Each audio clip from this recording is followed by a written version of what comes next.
नमस्कार. मी सर्पमित्र दत्तात्रय दुधाळ. आत्ता पावसाळा सुरू होणार आहे आणि आता मीटिंग झालेली असते. रसल वायपरची मीटिंग सगळ्यात अगोदर होती, सगळ्यात सापात अगोदर होती मीटिंग. त्यामुळं पिल्ले ह्या पावसाळ्यात बाहेर निघतात. दिसायला एकदम सुंदर असतात पिल्ले. ह्या मोसमातील हा पहिलं पिल्लू आहे रसल वायपरचं. एकदम अतिविषारी असतं हे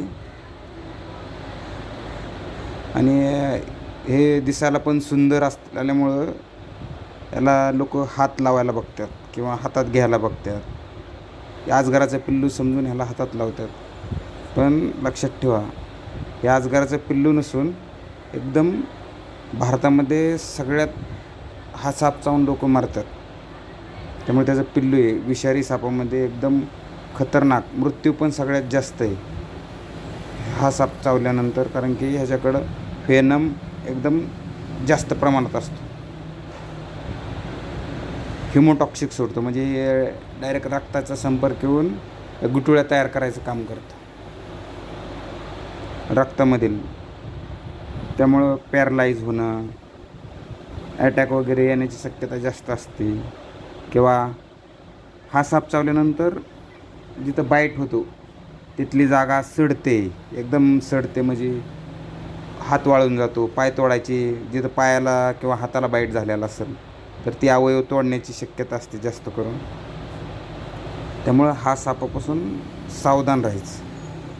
कसं आहे, याची मीटिंग अगोदर झाल्यामुळे हे बाहेर पण येतात आणि एकदम सक्षम असतात. काही लोक बोलतात मोठा झाल्याशिवाय विष तयार होत नाही.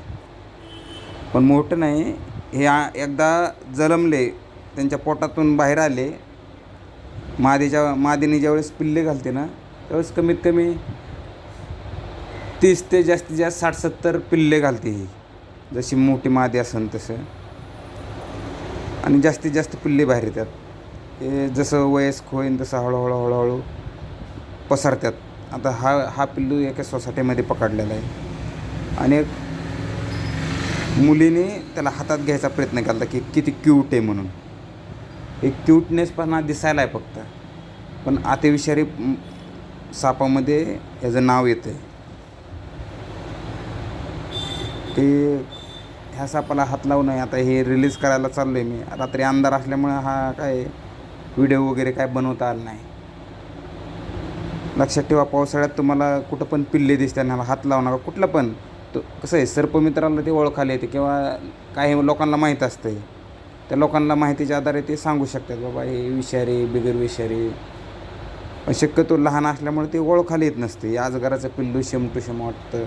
पण लक्षात ठेवा, ह्याचं तोंड त्रिकोणी, अजगराचं तोंड गोल असतं आणि साईज पण मोठी असते. ह्याची कमीत कमी एक 10 सेंटीमीटर, 8 सेंटीमीटर, 7 सेंटीमीटर अशी पिल्ल्यांची लांबी असते. कधी पण असे पिल्लं आढळल्यास हात लावू नका. डायरेक्ट सर्पमित्राला कॉन्टॅक्ट करा तुम्ही. जर चुकून बाईट झाला तर ह्याला हाताला किंवा पायाला शक्यतो बाईट होतो किंवा बाईट म्हणजे चावतो. त्याला काय शक्यतो न काय बांधता हळूवारपणे व्यवस्थित त्याला दवाखान्यात, गव्हर्नमेंटच्या हॉस्पिटलमध्ये नेणे हाच उपाय आहे. नाहीतर साप चावला आहे, पळत सुटला आहे तुम्ही, असं नाही. जेणेकरून पळत सुटल्यामुळं ब्लड सर्क्युलेशन शरीरामध्ये होत असतं.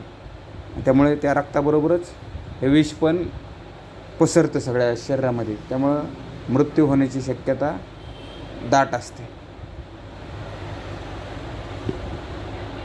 नमस्कार. आता ही रिलीज करून येणार आहे मी. चालते. धन्यवाद.